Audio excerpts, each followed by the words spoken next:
Star plus के popular show ये रिश्ता क्या कहलाता है में इन दिनों कहानी ने ऐसा मोड़ लिया है जिसने दर्शकों की धड़कनें तेज कर दी हैं। जहां एक तरफ अभीरा और मायरा एक ही घर में साथ रह रही हैं, वहीं दूसरी तरफ गीतांजलि और अरमान का वहां आना पूरे माहौल को और ज्यादा जटिल और इंटेंस बना रहा है। रिश्तों के इस उलझे हुए जाल में अब सिर्फ प्यार और नफरत ही नहीं, बल्कि चालाकी, इमोशनल गेम्स और खतरनाक घटनाओं की लड़ी भी जुड़ चुकी है। शुरुआत होती है उस सीन से जहां सबको लगता है कि अब माहौल थोड़ा नॉर्मल हो गया है, लेकिन असल में गीतांजलि के दिमाग में एक नया प्लान चल रहा होता है। वह मायरा से अपनी दूरी खत्म करना चाहती है और चाहती है कि वह हमेशा उसके साथ रहे, चाहे इसके लिए उसे कोई भी तरीका अपनाना पड़े। उसकी यही सोच उसे एक खतरनाक खेल की तरफ धकेल देती है, इमोशनल मैनिपुलेशन। गीतांजलि मायरा को एक प्यारा सा बड़ा टेडी बियर गिफ्ट करती है, लेकिन यह सिर्फ एक खिलौना नहीं होता, इसके अंदर छिपा होता है एक छोटा सा स्मार्टफोन जिसमें रिकॉर्डिंग और लोकेशन ट्रैकिंग ऑन होती है। उसका इरादा साफ है, वह मायरा की हर बातचीत सुनना चाहती है ताकि उसकी सोच, उसका लगाव और उसकी कमजोरियां समझ सके और फिर उन पर खेल सके। मायरा खुश होकर टेडी को अपने कमरे में रख लेती है, लेकिन उसे जरा भी अंदाजा नहीं होता कि वह किसी जाल में फंस रही। उधर अभीरा को मायरा और टेडी के बीच अजीब सा लगाव और बार बार टेडी को पकड़कर बातें करने की आदत पर शक होता है।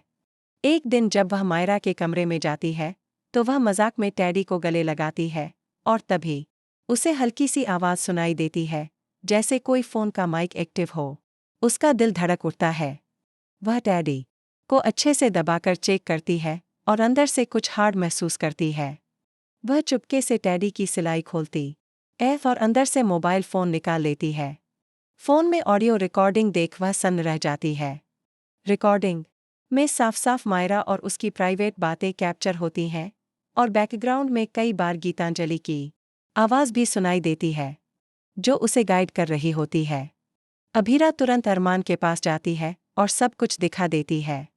अरमान का चेहरा सख्त हो जाता है, उसे यकीन नहीं होता कि गीतांजलि इतना नीचे गिर सकती है, लेकिन वह शांत रहने और सही मौके पर गीतांजलि का पर्दाफाश करने का प्लान बनाता है। जब अभीरा गीतांजलि का सामना करती है तो उसे उम्मीद होती है कि वह कम से कम शर्मिंदा होगी, लेकिन गीतांजलि तो मानो इसे एक जीत की तरह लेती है। वह हंसते हुए कहती है, तुम चाहो तो मेरी शिकायत कर सकती हो, लेकिन मायरा तो मुझे ही चाहेगी। और अगर तुम चाहती हो कि मायरा तुम्हें चुने तो आओ, डांस कंपटीशन में मुकाबला करते हैं। जीतोगी तो मायरा तुम्हारी, हारोगी तो उसे हमेशा के लिए भूल जाओ। अभीरा को यह चैलेंज मंजूर करना पड़ता है। पूरा घर अब इस डांस मुकाबले की तैयारी में लग जाता है। मायरा भी उलझन में है, उसे नहीं पता कि वह किसका साथ दे, लेकिन वह कंपटीशन के नियम के अनुसार जज बनने को तैयार हो जाती है। कंपटीशन का दिन आता है। हॉल में लाइट्स, म्यूजिक और डांस के लिए शानदार सेटअप तैयार। पहले कुछ मिनटों तक गीतांजलि और अभीरा दोनों ही बराबरी से परफॉर्म करती हैं, लेकिन तभी स्टेज के पास खड़ा अरमान अचानक जोर से चिल्लाता है, उसे किसी इलेक्ट्रिक वायर से हल्का करंट लग गया होता। अभीरा के पैरों के नीचे से जमीन खिसक जाती है। वह तुरंत अपना डांस रोककर अरमान की तरफ भागती है। सब लोग हैरान रह जाते हैं और गीतांजलि को लगता है कि उसकी जीत पक्की है। आखिर अभीरा ने बीच में ही डांस छोड़ दिया। लेकिन असली ट्विस्ट आता है मायरा के फैसले में। वह देखती है कि अभीरा ने बिना एक पल सोचे अपनी जीत को दांव पर लगाकर अरमान को बचाया। यह देख मायरा के मन में अभीरा के लिए इज्जत और प्यार और गहरा हो जाता है।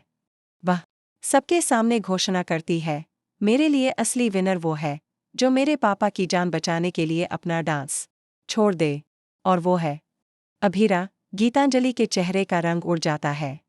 उसकी चालाकी, उसकी साजिश सब बेमानी हो जाती है। वहीं मायरा दौड़कर अभीरा को गले लगाती है और भावुक होकर कहती है, मम्मा, मैं आपको अपनी माँ मानती हूँ। यह सुनकर हॉल में खामोशी छा जाती है। अरमान भी इमोशनल हो जाता है और पहली बार महसूस करता है कि मायरा का दिल जीतने का असली तरीका प्यार और बलिदान है, न कि चालबाजी। लेकिन दोस्तों, कहानी यहीं खत्म नहीं होती। एपिसोड के अंत में एक और बड़ा धमाका होता है, जब कोई अनजान शख्स गीतांजलि को एक सीक्रेट मैसेज भेजता है, गेम तो अभी शुरू हुआ है। अब देखना असली तूफान कब आता है। अब सवाल ये है, क्या गीतांजलि इस हार को चुपचाप बर्दाश्त करेगी, या फिर वह बदला लेने के लिए कोई और खतरनाक कदम उठाएगी? और सबसे बड़ा सवाल, क्या इस बार अरमान और अभीरा मिलकर उसकी चालों को नाकाम कर पाएंगे?